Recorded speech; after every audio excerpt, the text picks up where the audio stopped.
yeah, this is the best time of the day. I love me some good sleep. Just gonna put that right there. Yeah, we did it again. Got through another day. Just gonna put that right up there. I didn't think you'd get here Friday, but I'm glad you did. I'm just gonna put that right over there.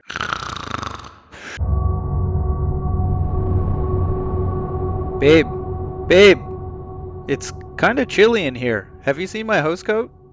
Oh, I forgot to take out the garbage again. Why is it so full? What? What? What is this doing in here? My wife threw this out? Nah, she wouldn't do that. Or would she? We have to find a place for this housecoat and it's not the garbage. I got it. This looks like a job for...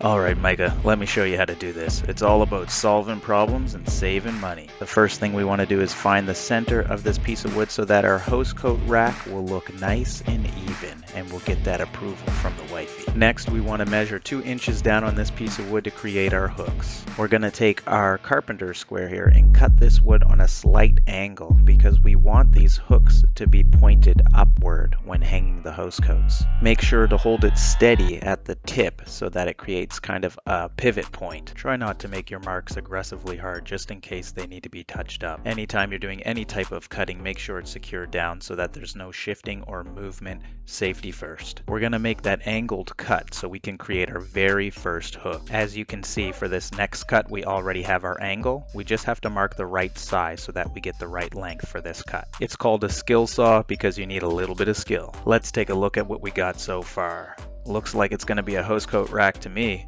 Free 99. Can't go wrong with that. Now we've already found the center of this piece of wood, but what we're going to do now is find the center of each side, left and right. That way when we put our post on this piece of wood, they'll be directly in the center and they'll be nice and even. I know you've heard it before, measure twice, cut once. When you're trying to do a project at a zero budget and you only have so many pieces of recycled wood, you want to make sure to take that motto seriously. I want these hooks to be strong, so we're going to use a little bit of a longer screw. We have to put these screws in on an angle. It's always good to give the hole a little bit of a start vertically and then move the drill to the desired angle. I kept the block close so I could always visually see the angle that I'm drilling.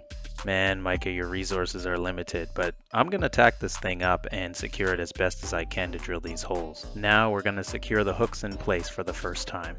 Because we're not going against the grain, we're going actually with the grain of the wood. These screws are going into some pretty soft wood, so we just put them in by hand. You can see that the heads of these screws are still bulging out. That's not going to matter because we're going to countersink all 4 of these screws so that they're nice and flush. It's finally starting to come together. Countersink the screw holes on an angle as well. That way when you input the screws, they'll be nice and flush and fitted. Now for every woodworker's favorite thing to do, sanding. It starts, it never stops. You must sand and sand and sand some more. And then continue sanding. Clean your workspace. I say this in every single video. Make sure your workspace stays nice and clean so that you can be efficient. Especially if you're using a shared workspace, if you keep it clean, nobody will ever give you a hard time. This entire project is going to be painted white, and it's also going to be mounted on the back of a white door, so we don't have to go crazy with the sanding because once it's installed, it will already look like it's meant to be there. Hooking everything up is going to be very simple now. We're going to put the screws in place, but we're also going to poke them through the wood just a little bit, and we're going to match up with the holes that we already have in place. I tighten these screws down extremely tight. Once this is installed, I have no plans of taking it down for quite some time. Again, I'm just tightening these screws in place by hand. It's just way too late in the game to have any wood splitting on us or anything like that. You can see that the screws went in nice and flush, which is good because the back of this piece will be up against the back of the door and everything has to be nice and flush. Normally I would fill this with wood filler, but we don't need to. Now all we have to do is slap some paint on this bad boy and we are ready to go. Housecoat hook countdown. Let's get this bad boy done so we can go eat. I almost forgot we gotta drill 4 holes and countersink them so that we can install this against the door. Now it's time for paint. I did 1 coat of white paint, I let it sit overnight, and then I did a little bit of light sanding. You don't have to do this step if you don't want to. I just like to do it because I find it brings out the finish a little bit better. I then used a little bit of alcohol just to wipe everything down and get ready for the last coat. Perfection. Beautiful.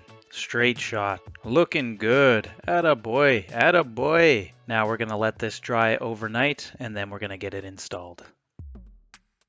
When it comes to installing this housecoat rack, you want to find the middle of the door before you begin, and then you can eyeball it from there. I put 1 screw in place just so I could swivel the rack back and forth and level it. As you can see here, it's all level, and it's time to take this rack for a test run. As you can see, these hooks are nice and strong and should last quite some time. And that's how it's done. Oh, she's coming.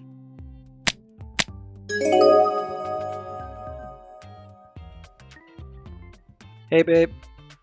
This looks amazing. Thanks for setting this up. Everyone needs an average guy DIY in their life. And now I won't be finding any more clothes. Punny flash.